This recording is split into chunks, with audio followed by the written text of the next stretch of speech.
wabarakatuh. Waalaikumsalam. Alhamdulillahirabbil alamin wa bihi nasta'in ala umuri dunya waddin.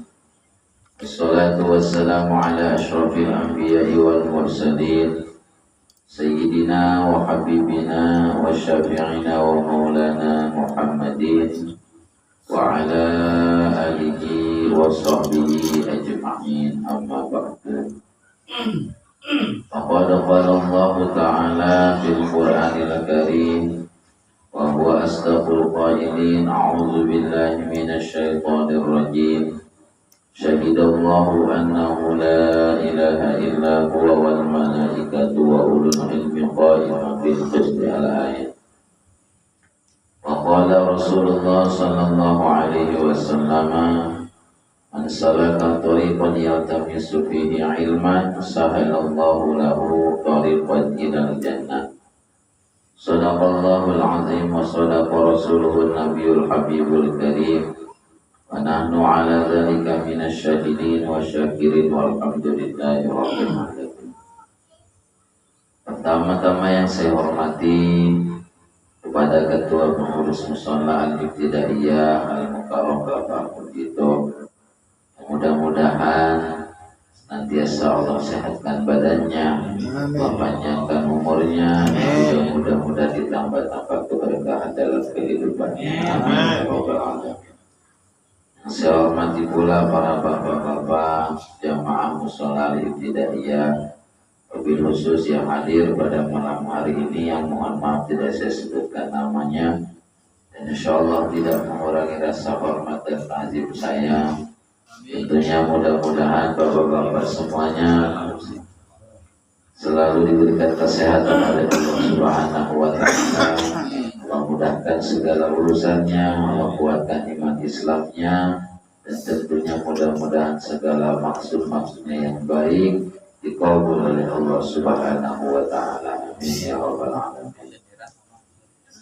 Puji serta syukur kehadirat Allah yang Maha Ghaffur. Alhamdulillah, di malam hari ini kita semuanya masih diberikan nikmat sehat, nikmat panjang umur, dan juga nikmat kesempatan sehingga kita bisa sedikit meluangkan waktu untuk duduk bersama di mushola ini dalam rangka menggugurkan kewajiban kita selaku umat muslim dengan niatan kita mencari ilmu.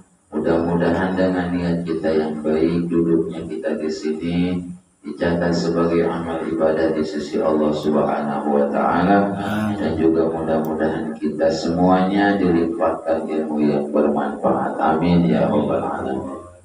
Salawat teriring salam selalu Allah limpah curahkan kepada Nabi kita Muhammad sallallahu alaihi wasallam beserta para keluarganya, para sahabatnya, para pengikutnya, termasuk kita semua selaku umatnya. Mudah-mudahan yaumul qiyamah nanti kita akan mendapatkan syafaatul uzmanya. Amin ya Allah ya rabbal alamin. Bapak-bapak hadirin yang dimuliakan Allah Subhanahu wa ta'ala, kita lanjutkan materi fikih kita, yaitu kita akan bahas masalah wakaf. Faslun bi ahkamil waqfi. Jadi di pasal mau menjelaskan hukum-hukum wakaf. Wakaf itu secara bahasa wahwa lugotan al-habsu. Makna wakaf secara bahasa artinya menahan. Menahan atau menawan. Kalau manusia mau di penjara itu namanya diwakaf. Cuma secara bahasa. Atau umpamanya kita punya motor ditahan, nggak boleh dipakai sama polisi, itu berarti motor namanya diwakaf. Karena wakaf itu habs, itu menahan, itu berhenti. Kalau dalam Al-Quran wakaf berarti kita berhenti.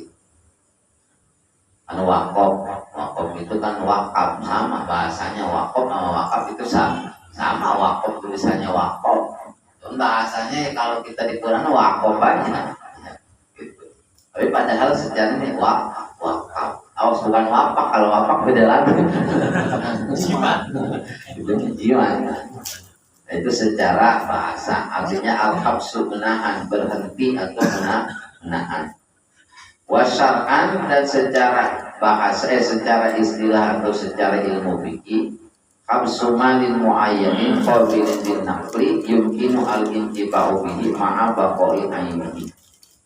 Dalam bahasa, dalam syara atau secara istilah fikih yang dinamakan dengan wakaf ya habsu malin muayyanin, artinya menahan harta yang ditentukan. Qabilin linakli, harta tersebut bisa linakli dipindah tangankan, bukan pindah barangnya, pindah tangan. Kalau tanah nggak bisa pindah tangan, pindah barang ya, tapi pindah tangan.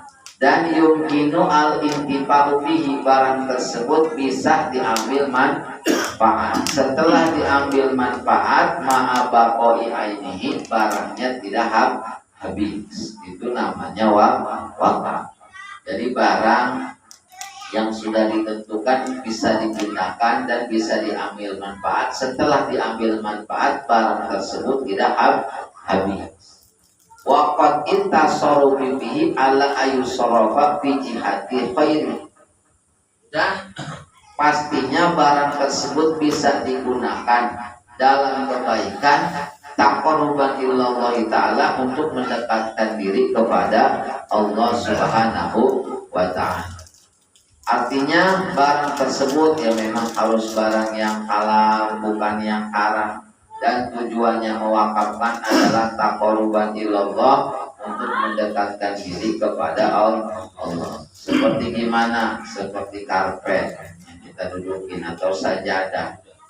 Ini namanya malun, harta. Bahkan sejadah ini harta muayyan yang sudah ditentukan. Dahab sumalik, menahan harta, artinya menahan, gak bisa lagi dipindah tangan kan, artinya ketika sudah dikasih ke musola ya udah gak bisa kemana-mana. Artinya habsu itu ditahan, gak bisa diambil barang wakaf, gak bisa dijual karena udah jadi wakaf, udah ditahan, gak bisa diapa-apain, hanya kegunaannya untuk musola. Itu namanya habsu malik. Dan harus muayyan, perlu ditentuin. Kalau sajadah wakaf, kalau mushaf.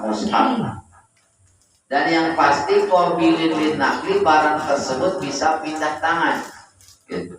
Artinya bisa pindah tangan, kalau tanah ya bisa pindah balik nama gitu. Atau umpamanya bisa pindah di sini ya memang bisa diserahkan. Kayak Quran ya bisa diserahkan. Tanah juga bisa diserahkan. Selain itu yumkinu al-intifa'u bihi, bisa diambil manfaat. Baik manfaatnya langsung atau nanti. Kayak gimana umpamanya? Seperti kalau umpamanya manfaat tidak sekarang.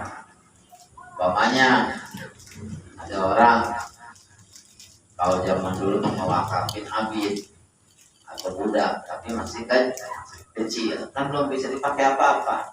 Nah, berarti manfaatnya nanti kalau dia sudah besar. Atau umpamanya sekarang bapak nanam pohon atau di masjid ini diwakafin pohon, masih kecil, apa manfaatnya kalau masih kecil? Belum ada. Tapi kalau udah gede, nanti itu ada buahnya, bisa diambil manfaat. Namanya wakaf. Cuman ada syaratnya, wasyartul waqifi sihhatu ibaratihi wa ahliyati tabarruki. Yang pertama syarat orang yang mewakafkan, yaitu yang pertama sihhatu ibaratihi wa ahliyatu tabarruki. Artinya yang pertama orang tersebut harus sah ibaratnya, artinya sejuk, orang yang ucapannya bisa kita terima.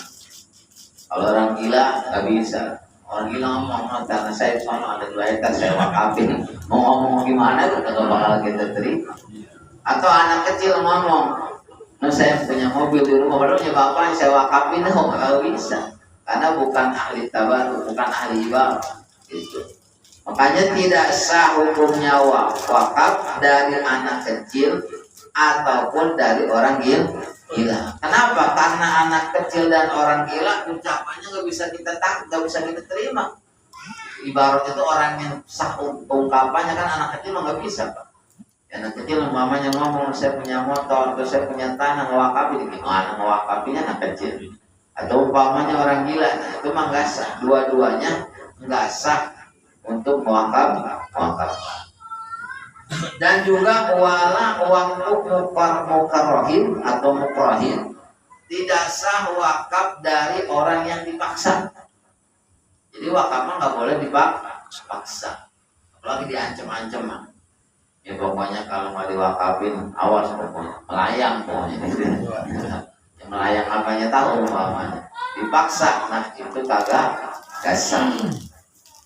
Atau wa mahjurin alaih walau bipalsin walau bimusyawarati walihi, atau seperti orang yang wakafnya itu mahjur alaih, artinya mahjur alaih orang yang dia dilarang menggunakan atau mentasarufkan harta. Kemarin itu anak kecil, orang gila, atau orang yang sakitnya parah yang sekira-kira bentar lagi mau mati. Nah gitu tuh. Artinya kan dia masih maju. Kenapa? Dia mau mewakafin tanahnya semua, hanya dulu punya utang berkala. Gitu, takutnya mau mewakafin semua utangnya belum atau ahli warisnya udah dapat belum. Jangan wakaf ke ahli warisnya mau kagak dapat. Nah, gitu. Makanya orang yang sakit parah lihat dulu ahli warisnya, kecuali ahli waris sudah kebagian semua, utang udah beres, sisanya ada, makanya sepertiga hartanya masih bisa dipakai. Nah itu syarat orang-orang. Atau walau bipalsin, ada orang memang nggak bisa megang duit 1 juta, habis 2 juta, habis 1 miliar juga, habis waktunya sama 1 miliar untuk hari gitu. Umpamanya, nah itu orang yang kagak bisa mentasarufkan harta orang tersebut, tidak boleh mewakafkan hartanya. Itu syarat orangnya. Syarat orang yang mewakafkan, namanya wakif. Wakif itu orang yang mewakafkan. Kemudian wal waqfu jaiz ay sahihun bal huwa mustahabun bisalasati syarat. Hukum wakaf apa? Hukum wakaf hukumnya jaiz, boleh saja. Tapi wahwa mustahab, bahkan bisa sampai pangkat mustahab, dianjurkan atau disunahkan. Dengan catatan bisalasati syarat, dengan harus terpenuhinya 3 syarat. Ini wakaf syaratnya ada 3.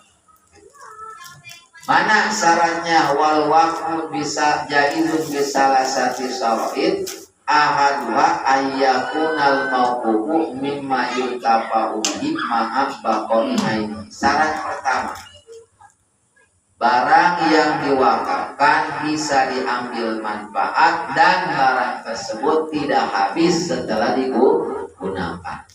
Itu syarat barangnya. Ini contoh Quran. Orang mewakafi mushaf atau mushaf Al-Quran, setelah dibaca sekali, 2 kali, atau 10 kali khatam, nggak bakal habis itu Quran. Ya nggak bakal, ada paling dinaikkan kertasnya, tadinya rapor, sekarang pada belar, gitu. Ya biasa Quran gitu. Atau umpamanya sejadah, sekali, 2 kali, bahkan 100 kali, sholat orang itu nggak bakal rusak, ya paling jadi berubahnya jelek. Tapi semua kalau berubah udah pasti berubah, cuman nggak habis. Jadi kalau begitu kagak sah ngawakafin alatul lahwi. Dan juga yang salah ya, wa yakunul intifa'u mubahan maksudah. Dan syaratnya lagi, pengambilan manfaat dari barang tersebut itu hukumnya mubah atau dibolehkan. Mubah itu dibolehkan secara agama. Sejadah dipakai sholat boleh, diambil manfaatnya. Atau umpamanya keramik buat lantai musola atau lantai majelis boleh, karena bisa diambil manfaat. Gimana kalau bikin bubuk, bikin saung, diwakafin, tapi wakafnya bukan buat ibadah. Kayak gimana alatul lahwi, seperti contoh umpamanya bikin bubuk diwakafin buat main judi, gak sah. Karena apa? Karena pemanfaatannya tidak dibolehkan gitu. Atau waktu alatul lahwi, kalau umpamanya pemanfaatan seperti itu, Atau waktu alat lahwi, mewakafkan alat-alat permainan seperti wazamara atau jawajami atau hul jaizat, ini boleh ya. Seperti hadar bakah wazamara. Di sini mah yang nggak boleh itu apa namanya? Sebenarnya hadar bakah ini mana gendang. Seperti gendang, wakafin gendang. Ada yang bilang nggak boleh. Karena alatul lahwi. Atau sini alatul lahwi yang lain itu zamara. Zamara itu seperti suling atau trompet. Nggak boleh. Dimana kalau wajami tubul jaizatun illa darbakah wajami min zamamir haram illa nabir wa inda malik. Bahkan kalau menurut di sini mah tobul itu sama ya. Kalau tobul begini, bedanya kalau gendang mah dua di kanan. Kalau tobul mah kayak beduk itu satu arah, ya satu doang.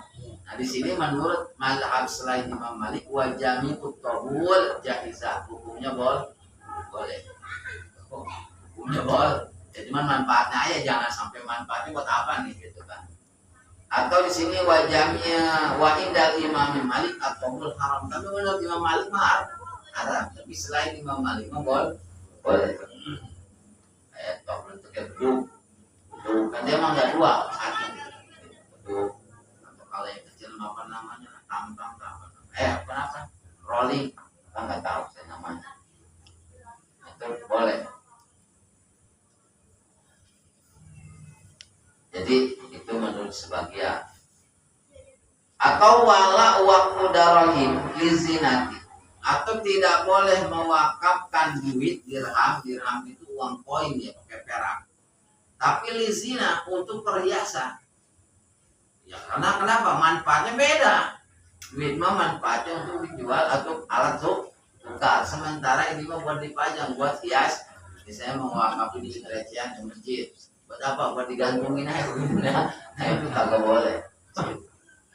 Makanya memang yang bagus mah barang yang bisa diambil manfaatnya. Manfaat yang mubah, artinya manfaat yang dibolehkan secara agama. Dan wala yustaratu annahu bil hali, manfaatnya tidak disyaratkan bisa diambil pada waktu itu. Nggak diambil pada waktu itu, tapi meskipun diambilnya nanti itu boleh. Seperti gimana contohnya? Sini contoh waktu abid atau wajasin sokirain, seperti orang mewakafkan abid atau budak yang masih kecil, otomatis nggak bisa langsung suruh kerja karena dia masih kecil umpamanya. Nah nanti udah gede baru bisa dimanfaatkan, boleh. Atau kalau di kita mah apa ya biasanya, nah kayak begini ya, orang mewakafin sekarang hasil, ya kan nggak langsung dipakai pak, karena memang belum digunakan. Itu boleh meskipun waktu nggak langsung digunakan. Gitu. Cuman kalau di kita nanti ada lagi namanya wakaf produktif. Sekarang wakaf produktif itu yang menghasilkan. Seperti gimana ya? Contohnya di Arab Saudi lah, Hotel Aceh itu kan terkenal, yang punya hotelnya orang Aceh, diwakafin. Ketika ada orang Aceh yang pergi haji, di situ ya bukannya bayar malah dikasih uang karena hasil wakaf daripada hotel. Atau di sini ada yang mewakafin kontrakan, terhasilnya buat apa? Umpamanya buat masjid, buat musola, buat kesejahteraan umat muslim ya boleh. Ya, saya mewakafin kontrakan, kan ada hasilnya kontrakan mah. Ya kan tuh seperti gimana? Tanah masjid, jalan tuh, bikin kios. Jangan salah paham, ntar orang salah paham. Makanya duitnya ke yang melolong. Tapi kita niat, kita buat nih kios ini, ntar hasilnya kemanfaatannya buat masjid atau buat musola. Nah itu kan bagus.